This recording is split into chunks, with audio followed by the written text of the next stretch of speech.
Hello to all my people, and if you're watching live, checking us out on YouTube, or listening on your favorite podcast provider, you are most definitely my people. Welcome to another episode of Botched and Share Shots. I'm your host, a chef by trade and a mark by choice. I am the Will Gray, and joining me tonight is the current Eliminator Cup Tag Team Champion. He is one quarter of one of the hottest factions on the Indies. He is the Dream Chaser. He is anything but regular. He is Kylon King. Kylon, what's up, man? Thanks for coming on and chat about some wrestling, bro. How are you?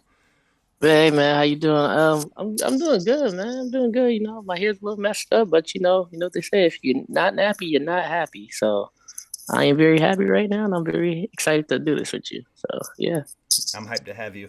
We were just kind of talking about it before we went on air. I always kind of start these the same way, kind of the same vibe. I'm interested in everybody's story about it. So I'm going to ask you one question and then I'll go into the next one. What kind of wrestling were you exposed to as a kid, like growing up? What were you watching? Okay, so growing up, I was, I was just like everybody else, exposed to WWE. My first ever memory that I could ever remember is of wrestling. I tell everybody this is Shawn Michaels, Randy Orton, Team Austin, Team Bischoff. Shawn Michaels all bloody all over, and him and Randy Orton as a final two. And you know, Randy came out on top, unfortunately. But ever since then, I just been like fascinated and all in on wrestling ever since then. So that's my first memory of it. And then as I grew older, started getting into the indies. Shout out to El Generico because if it wasn't for him, I wouldn't even know what indie wrestling was. I was just so fascinated by him and his character, and then like all of the moves that he did. It was just like, yeah. So from El Generico, ROH, PWG, and then the rest is history. So as you became a fan and you kind of started to branch out, I know I kind of had that for a little while. I was born in the WCW era of the Mm-hmm. like the end of the NWA run. World Championship Wrestling was kind of it for us in the American South for a long time, and then we got exposed to WWE mid '90s. You know what I mean? As they those Right. two established themselves. When I got exposed to indie wrestling, man, it kind of blew my mind when I realized how much wrestling was out there besides just WWE and WCW. Did you kind of have that same impression when you first found it? You were like, wow, there's so much more to wrestling than just what's on my TV. Yeah, like absolutely. Because like all I knew before was just like it was WWE. I know WCW used to be a thing, and then ECW obviously because you know they brought that back too. But like when I found out about independent wrestling, I was like, whoa, this is like a whole new world. I found out there was, I always knew it was like wrestling like in like Mexico because lucha libre and stuff like that. But then I found out like it's wrestling in UK, Japan, Canada, like all over the place. And I was just like, whoa, it's just like a whole shock to the system. It's so much that it's just like it blows your mind. Let's hop into your training then. So you've been a fan. You decided, okay, I want to get into pro wrestling. How did you go about deciding which school you wanted to go to? What was that kind of that entry level, like that process like for you as you decided, okay, this is what I'm going to do now? How did you go about making it happen? So it's kind of a funny story because in life everybody goes through their situation and stuff, and I'm not gonna say I fell out of love with wrestling because I would watch it every week, but it's just like um I kind of lost like my dream, and like ever since I was a kid, like when you're a kid you always have that dream of something you want to do. That for me, like it was always wanted to be a wrestler, and like the older I got, it's like it just it's just like, oh man, like can I really do this? Like should I really do this? And then I was in school, I was in college, and I dropped out, and then like my life was like kind of taking a turn, and like I was going nowhere. And then my uncle May, shout out to him because if it wasn't for him, I wouldn't even be the person I am today. Because basically everything I like is all because of him. He sat me down, had to talk to me, be like, "Yo, you gotta follow your dreams, man. Like, your dreams gonna take you far. Um, and yeah, your dreams are gonna make you happy and make you have that fulfillment in your life, And then he found a school for me, out in East Haven, uh, PAPW, trained by Paul Roma and Mario Mancini. So I found a school, and then I was just like, all right, man, I'm gonna do this, and I'm gonna just take the Uber out there, and then. I went there. I was kind of nervous before I even walked through the doors because I heard the ring. I heard loud banging and loud rattling, and I will never forget this moment. But like as soon as I opened the door, it was like a movie scene. Like I swear, I it was like a movie scene. Like open the door, the bright light just shine, boom, it just fades away, and then it just start clearing up, and then I seen the ring, and it was like I'm getting goosebumps thinking about this. Like every time I tell the story, it's just goosebumps, goosebumps, goosebumps. I seen the ring, and then just I was just like, oh man, this is. I never been this close to a ring before ever in my life. So then I got in, and then the rest is history. What was the first match like? After you had some training, you got a couple rounds under your belt, you're running the ropes, you hmm got steady, and then the booker or promoter for the school was like, "Look, Kylan, we're gonna put you in the ring. Tonight's your first match." What was that emotion like when you got the first chance to step in there to run a match? So it's kind of I got two different stories when it comes to because the first thing was it wasn't really a match. It was just kind of a segment. So I don't count this as my first match, even though like the bell rung. I don't count this as my first match. But my first, it was like I think I was like 4 months into like wrestling, and then Paul was just like, "Yo, you're gonna do this thing with this with Richard Holiday and Big Jim. Like you're gonna come out and interrupt Holiday. You're gonna throw popcorn at him, and then he's gonna be like, "Well, I'm not gonna wrestle you because I'm dressed in a suit." And Big Jim's gonna come out and just basically clothesline you to hell. R.P. Big Jim. I would that's my guy. I miss him man so much. But yeah, that was the first segment type of thing that I did in the ring, and I was very nervous about that. But after that, I was just like, I literally was shaking up with joy. Like everybody kept asking me, like, "You're good, you're shaking right now." I was like, "Yo, I'm just so happy right now, boo."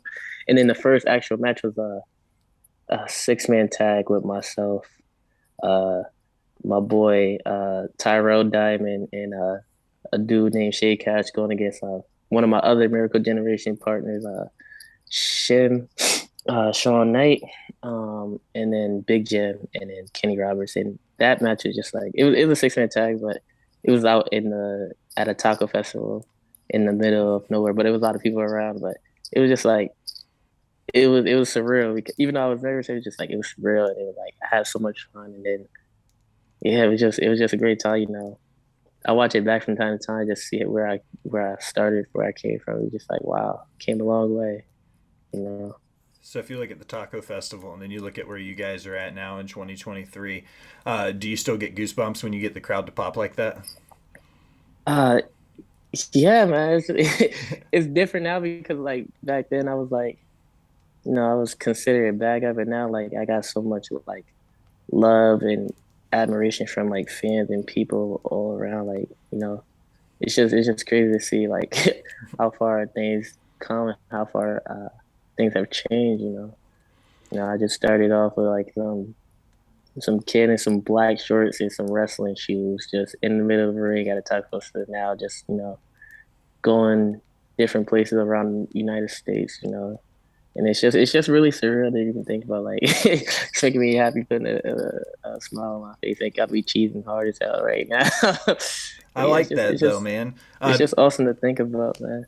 No, it's perfect segue too. You make my job easy when you give me those segues because I was going to bring up Beyond Wrestling, Black Label Pro, IWTB, Wrestling Open. Like you guys are hmm wrestling. When Dustin was on the show last week, shout out to your boy for coming on. But when he hmm came on, he was talking about how much you guys are wrestling. So talking about it now, we've worked all the way up to where we're at. Like, what's it like now looking back and being like, dude, we're doing this full time. Like we're working all over the country. We've worked from the West Coast to the East Coast. Like how's that feel to be on the road right now full time and to be like I'm a full time professional wrestler? It feels if I can't say full time, but like like you said, we are going like all across like the country, and it just feels like mad surreal when I just sit down and think about it because it's like even though this is always a goal and we still got a long way to go. I can't only speak for myself. I got a lot more goals that I want to accomplish and go around, like, not just the United States, but, around the world. But just even think about like in the short amount of time that we've been able to do it, because I've only been doing this for 3 years, that we've been able to accomplish so much in this little bit of time. It's just crazy to think about it. It's like, wow, man, hard work does pay off. And like, don't get us wrong, like, don't get it twisted. Like, we gonna keep working hard and keep doing what we gotta do because that's the only way you're gonna level up. And do what you're supposed to do and work people and wrestle people that's better than you that's been doing this longer than you. So, and it's just a crazy thing to even just think about, you know. And now we're going to the West Coast. That's a whole different style of wrestling that you're gonna go into. So it's just, you know, it's just crazy. It's really I have nothing. I can't really like. It's hard to fathom sometimes, you know. Just yeah, it's wow. Like I said, it was always ago, but it's just crazy to even think about. You know, I love this so much. It's all I ever wanted to do, and you know, hopefully, like sooner rather than later, I am able to make this like a full time thing. And the ultimate goal for me is like to take care of myself and my family. You know, doing what I love at the end of the day, which is wrestling. So, you know, when I can really make that happen, uh, it's gonna be like wow, it's gonna be a wonderful thing. So looking at it now, you've worked like I rattled off a couple handful of names. What are some of the biggest differences when you work for those that many promotions and you have a chance to tell that many stories? Like, what are the biggest differences working from promotion to promotion? Um, it depends, right? So like, you know, at Beyond, you know, we had to start from not to say we haven't started from ground one, ground zero at anywhere else, but like but Beyond and Wrestling Open specifically, we literally started from like the bottom of the bottom, and we had to work our way up to the top the mountain where we are right now with the Eliminator Cup Tag Team Champions. And, you know, a mainstay of Wrestling Open, and we're on almost all the big Beyond shows now. So like with that being said, it's like other companies, as you clearly see, like from the West Coast and Midwest, Black Label, West Coast Pro, they take a look at that and like, oh wow, we see what they're doing over here. We're going to bring them over here and see what they can do in this environment, you know, and make it break it if they can swim with us or not. You know what I'm saying?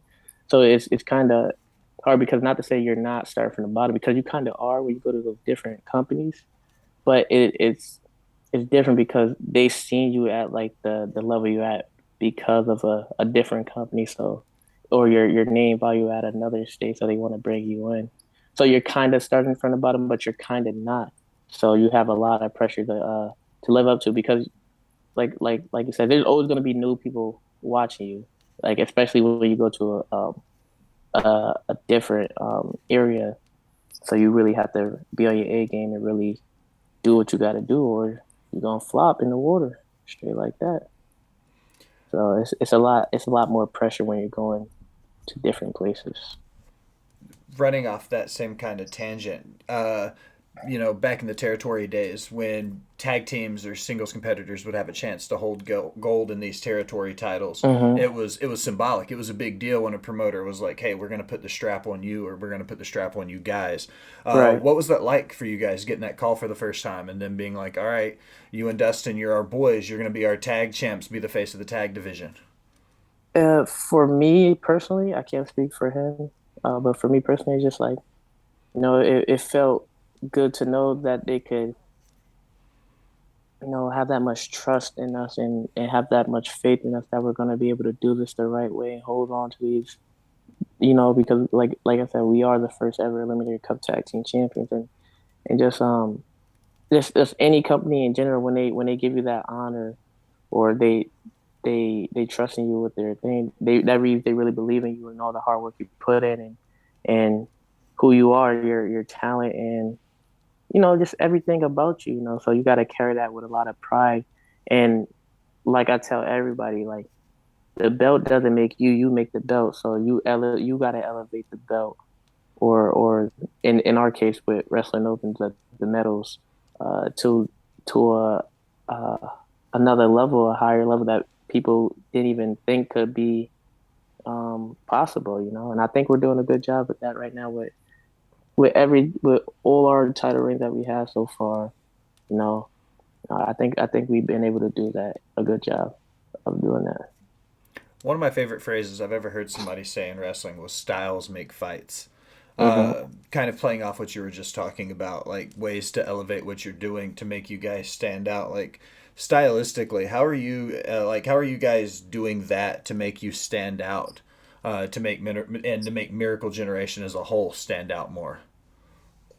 Well, for me and Flash specifically, you know, me and Flash are are two completely different, um, you know, athletes and two completely different types of wrestlers. We have a lot of a good amount of similarities, but like when you really break it down and really take a deeper look, you can really tell. Like with Flash, he's more um, he's more smooth, he's more fluid. His stuff is pretty. He jumps out the gym.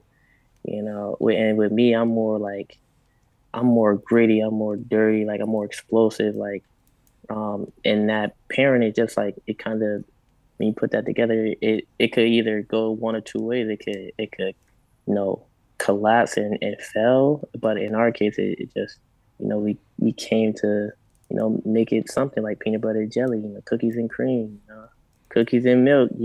That's how we came, like two different things, but when they come together, they make something uh even better.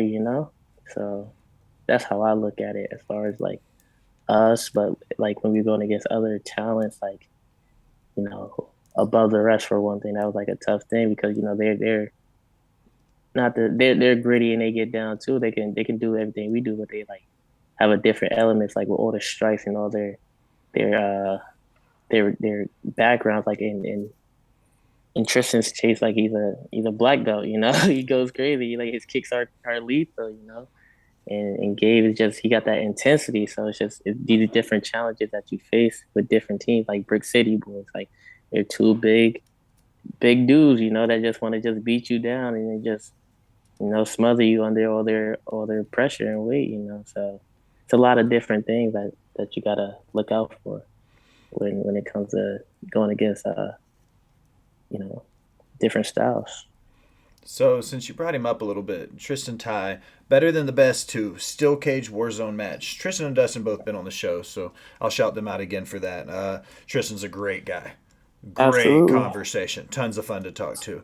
Um, what was that like going into that match? Because when I watched the match itself, I was like, as a just a banger. It was a hell of a match. It's when you got that many guys in there. It's I was telling it to Dustin, like sometimes it can get busy. You guys did a Hmm. good job working it to make it to where it didn't seem too much the whole time, but you kept the crowd interacted the whole time. What was it like for you? I talked to Dustin about it, but what was it like for you planning that, man? Because you had Are, two are and you three and four stories all at the same time. Are you talking about the wrestling open cage match steel cage warfare? Are you talking about that one? Yeah, I think so. That was the one he Okay, was telling where me about. Yeah. yes, so the steel cage, like I said, it was like a lot of different elements. You had me, um, Flash, Bobby, Ichiban on one side, and then you had on the other side you had Pedro main event, um, and Brad Hollister. Like and for through this whole year, like ever since Wrestling Open started, like since episode one, it's been us in main event. We had beef since episode one. Ever since we went to the 10 limit time limit draw. We have respect for each other. And if we brought it back in round two at the to crown the eliminator cousin, we beat them, we knocked them out the tournament, and then they turned their backs on us, and it just became this whole rivalry, this whole thing that where Pedro got involved, and then Pedro had his beef with Bobby, what I'm saying? They was going at it at their own time, and then, you know, Bacon and Ichiban, they had their thing going on. So it was like a lot of combustible elements going on at one time, and it just had to culminate at the end of the year, at the last Wrestling Open event, and Steel Cage Warfare, and just having all those elements and all those like it could have went bad, it could have got real ugly, like it could have got real ugly, but we all went into it, we dealt with our problems, and watching it back, it was something magical, just like even all the moments that happened, and like we really went through it, like all of us, like we all went through, like people getting thrown in the cages, trash cans, and weapons are involved in it. And now it's just like it was just very um it was a very different thing that I was like, for all intents and purposes, like even though we all had beef and stuff going into it, it was just I'm happy I got to be a part of that, and like all eight of us in that ring, we carry the legacy of wrestling open. The first ever steel cage match in that building. And yeah, it was just it was just a memorable moment. I can't really think about like that. It's just like every time, like even I'm smiling about it, like just think about it right now. Just like just all the moments that happened, like and that whole thing culminated into that thing, like because everything going into it was very stressful. It was hard to deal with going into it, and then just for it to come out the way it did. With me moonsaulting off the cage and us tying the hula hoop around Peter's neck and just finishing all that, wrapping all those stories up and stuff like that. It was a memorable moment. And just the roar of the crowd at the end it was just a different thing. It was really a different thing, and I can't really explain it further than that. No, I get it. That's kind of what I like about this is I get the experience from. It's kind of like the old saying, like hearing it from the horse's mouth or whatever. Like being able to talk directly to somebody about a match that I've seen is super cool. I do just a little quick edit. I was looking through my notes. I had two cage matches mislabeled. The one you guys have coming up in February Yes, is yes, is better than the best too. yes. That's I what I was got it gonna under say. control. Looking at my notes, I was like, "Oh That's shit, why I I was did like. mess That's that why I up. was like. I had it That's why. backwards."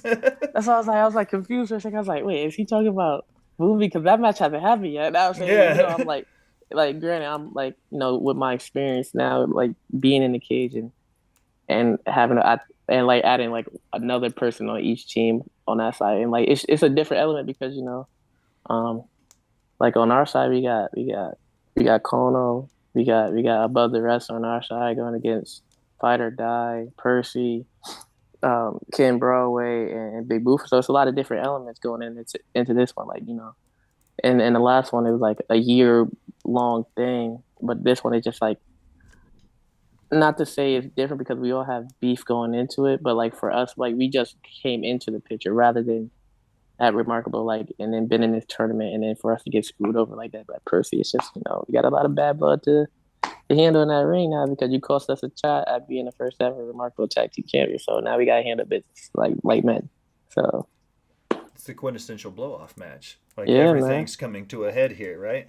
absolutely. Before that, though, you guys have a huge show this weekend. On the 29th, the Might Snow Super Show for Yes, IWTV. sir. Stacked card. What's the hype level like You for y'all right telling now? me Like there's like some names on that just card, man. Like when I looked it over, I was like, okay, like I guess I know what I'm watching on Sunday night then. yeah. Like it's a We're who's like who of indie talent, man. Like how hyped are you absolutely guys? absolutely I'm very excited, like for me, like just even like from everything about it, might snow, but hopefully it don't snow or the show gonna get canceled. We don't want that to happen, but just everything about the show, like aesthetic wise, like the artwork, the poster is fire. Every time I see an announcement, like as far as like a talent announcement, it's just like, dang, fire, fire. And then you get the matches announced. It's just like, damn, what the heck going on here? Like all these matches are fire. After all the matches are killer. You got Leo Rush versus Alec Price. You got Marcus Mathers versus Wheeler Yuta.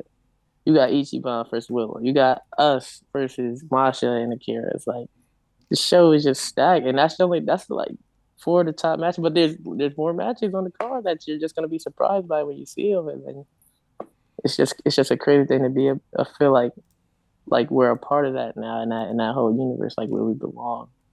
It's just a crazy surreal thing, to That be kind of around feeling. that group of talented people. We all trying to make it, and but we all helping each other rise by talents being great talents. Iron sharpening iron at the end of the day. So we all hoping to steal the show and make our moments happen. So I'm very excited for the show. All right. Well, I close all of my interviews with five random questions, sometimes having to do with wrestling and sometimes absolutely not. I got yours queued up. You ready? Oh, I'm ready, Sam. What's your favorite food? See, it's always changing, but you always can't go wrong with some fried chicken or like me as a kid. I always love seafood, like always love seafood, especially shrimp. Like shrimp is just something about it just make my mouth water. You know what I'm saying? So I have a piece of I fried love chicken that. tattooed on my wrist. Oh, that's fire. That's I was fire. I a gotta get chef for like food. 15 years, man. Oh, Like, were you yeah, now? food was my thing. So, Oh, yeah, are you still cooking it up? Are you still chefing it up? You I've might have got to give me some. I've got a culinary side gig that I do. I do some catering on the side and stuff outside Okay, of the okay, journalism work. Shameless self plug right there for the show. But yeah, okay. I I do see. some barbecue cooking on the side. I might have to get me some of that. When I come over there, I'll probably hit you up for some Man, I'm food. telling y'all come to Nashville. I'll show you guys what's up when y'all come to Nashville. Y'all come this far south and let me Oh know. man. All right, bet. Sounds like a plan to me. All right, what's your favorite venue you've ever had a chance to wrestle in? Oof. Favorite venue? Oh man, there's a lot. There's a lot. There's really a lot. Dang. As of right now, I'm gonna just say the White Eagle because so many special moments for my young career that happened there. Come from me and Flash, winning the Discovery Gauntlet. Um, matches of us like tag team matches that we had. Um, a tag match against us versus the Haven, Miracle Generation Explodes. It's a lot of surreal moments that happened for me in that building. Good or bad, like very emotional moments that even the handicap match that just happened versus me when Flash was injured with the slit in his eye. Against Violence is Forever. That was it was a very emotional day. And a lot of things happening, and that would have happened, that could have. It was just a lot going on that day, and then, for us, like some people say that's probably the best match I ever had, and me personally, like I never watched it back, so I don't know, because like I know the emotions that I was feeling going into that match, and I know the emotions that I felt after that match. So I think I'm gonna let that one sit for a little while. But just all my a lot of moments, big moments for me happen in the White Eagle, and yeah, it's just like the start of Wrestling Open, just it's just a lot. So I'm gonna just say the White Eagle because like even saying that like the fan base there is just like it's a different fan base. It's like a whole it's like a village of people coming together. Everybody know everybody essentially, and then you make relationship not with just the wrestler, but like some of the fans there and stuff like too. It's like a big old family, big old party. Like it's like a family reunion every week there. So it's very surreal. Like if you ever got a chance to come, I think you'll love it. Just the energy of the White Eagle, just it's just different. You know, no chairs, just people sitting around the ring, banging on the ring. It's a lot of stuff. I'll be on the floor sometimes. Just after I get beat up. Fans are blowing fans on me. Blowing air on me, making sure they're trying to help me. It's just a lot. And I'll never take any of those moments that I had at the White Eagle for granted. So I'm gonna just say the White Eagle is my favorite as of right now. I love the individualism of fans from promotion to promotion and getting that, using that nostalgic ECW vibe with it, where the fans are like, the ECW arena is historic for having those fans that are tight knit and everybody knows everybody. Mm-hmm. So I love hearing about that in other promotions throughout the country. So that's awesome. What's your favorite Yeah, movie? yeah. Oh, favorite movie? Kill Bill. Great Kill pick. Bill. That is my favorite movie. Just it's just how Quentin Tarantino just directed and everything, just storyboard. It's just a great movie. Like I love it. It's very gory at times. Sometimes the gore is like too much for me at times, but I just love the movie. I just love it. Last question. Who is your favorite musical artist or performing group?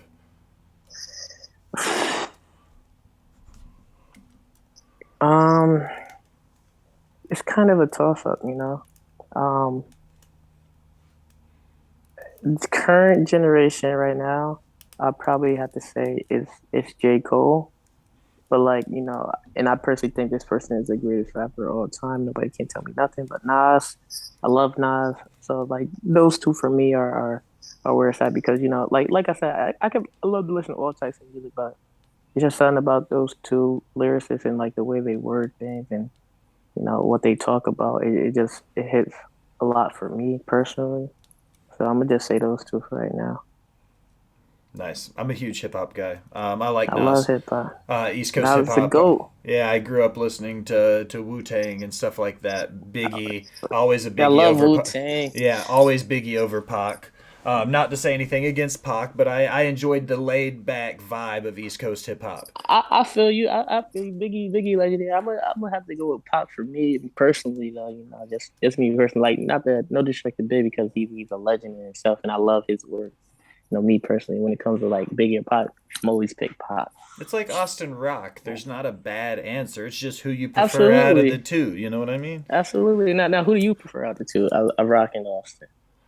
Oh, that's a tough question. You put me on the spot. I'm gonna go with, I think Rock solely because of Austin's injury towards the end of his career. Mm, Rock got to wrestle longer than Austin did, so I I think that's feel what you. allowed him to continue and push forward. I think had Austin stayed healthy as long as The Rock did, he could have been as big as The Rock was for as long. But I think I get you. that was the biggest thing for those two was Austin's injury. I get you. Me personally, I'm an Austin guy. Through and through. I'm not saying just um everything about him and stuff like that. Just his energy that he like every time we heard the glass shot, it was just like a roar of the thing, and I don't think anybody has been able to capture that since. So for me personally, I'm gonna go with Austin. No, that's once again. There's no that's there's two right answers in that question. No, absolutely, absolutely can't pick a wrong person. All right, Kyle, that's my favorite part of the episode, man. I don't have to say anything. This is your chance. Plug your stuff. Tell everybody where to find you. Put you in Miracle Generation over for everybody. All right, so boom. You can follow me on Twitter at King Kai 06. No, I'm lying. I'm lying. I take that back. I retract that statement. You can follow me on Twitter at Little Kylon, LittleKylon.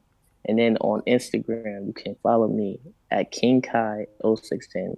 That's King, like the king, and then Kai, like, from Dragon Ball Z. King Kai from Dragon Ball Z, and then 0610. So that's where you can follow me. You know, go to my pro wrestling tees, Kylon King, buy our merch, come to the shows, come support us, And if you want us on a show near you, tell your favorite promotion. Book us. We've got a lot of dates to fill out, for February, March, April, the rest of the year. So if you want to see some Miracle Generation live and in action, just hit up me or Flash, and then we'll try our best to make it happen to a place near you. But yeah, follow me, post pictures about wrestling, obviously, my family, and I make funny tweets sometimes, I guess, every once in a while I might say something funny or talk some real stuff, but, follow me. You never know what you're going to get. Excellent, man. Well, I appreciate you stopping by chatting about some wrestling with me. Nah, I appreciate you having me, and I would love to do this again, and we can ask more questions, if you want to, like, we can do this, whatever. Dude, I want to get you on a live show where it's not just All about right, you and Miracle Generation. Pick your brain a little bit about that bigger, broader scope of pro wrestling as the all right, picture as a word. whole. So I All right, appreciate it, man. word. Say that. Cool. Well, now as we close another episode of Botch Spots and Share Shots, take a minute. Thank you for listening. Remind you to go wherever you do anything on the internet. Like, follow, subscribe, unsubscribe, then subscribe again. Leave a comment telling me how great I am or how terrible I sound. Either way, it helps the algorithm and it helps find new listeners. For Kylon King, I am the Will Gray. Thanks for stopping by and listening, my people.